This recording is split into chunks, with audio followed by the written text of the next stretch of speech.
मुंबई उपनगरासह कोकणाला पावसानं चांगलंच झोडपून काढलंय। रात्रीपासून सुरू असलेल्या मुसळधार पावसामुळे कोकणातले नदी नाले ओसंडून वाहू लागलेत।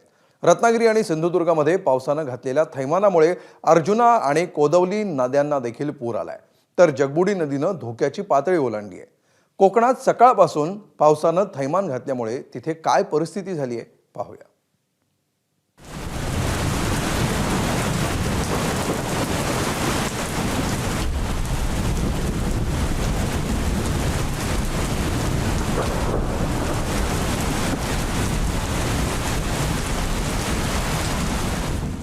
कोकणासह रत्नागिरी जिल्ह्याला मागच्या 3 दिवसांपासून मुसळधार पावसानं झोडपून काढलंय आणि स्वाभाविकपणे रत्नागिरी जिल्हा असेल की कोकण इथल्या ज्या प्रमुख नद्या आहेत त्या सध्या दुथडी भरून वाहत आहेत। एकंदरीत ही नदी आहे राजापूर शहरालगत वाहणारी अर्जुना नदी।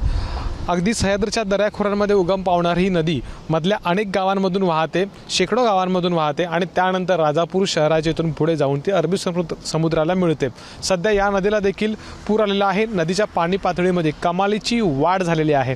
काही तासांमध्ये किंवा आज दिवसभरामध्ये देखील मुसळधार पावसाचा इशारा हवामान विभागाने व्यक्त केलेला आहे आणि त्यामुळे नागरिकांनी खबरदारी घ्यावी, काळजी घ्यावी, सतर्क राहावं असा इशारा देखील देण्यात आला आहे। कॅमेरामॅन महबूब शेखसह अमोल मोरे, एबीपी माझा, राजापूर, रत्नागिरी।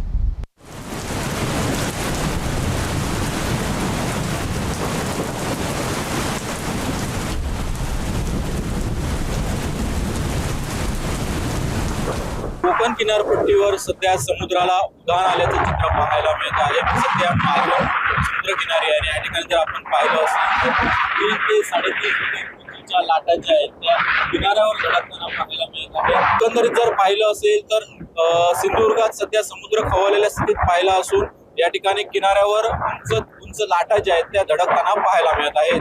कॅमेरा पर्सन परेश सह सदाशिव लाड, एबीपी माझा, मालवण, सिंधुदुर्ग।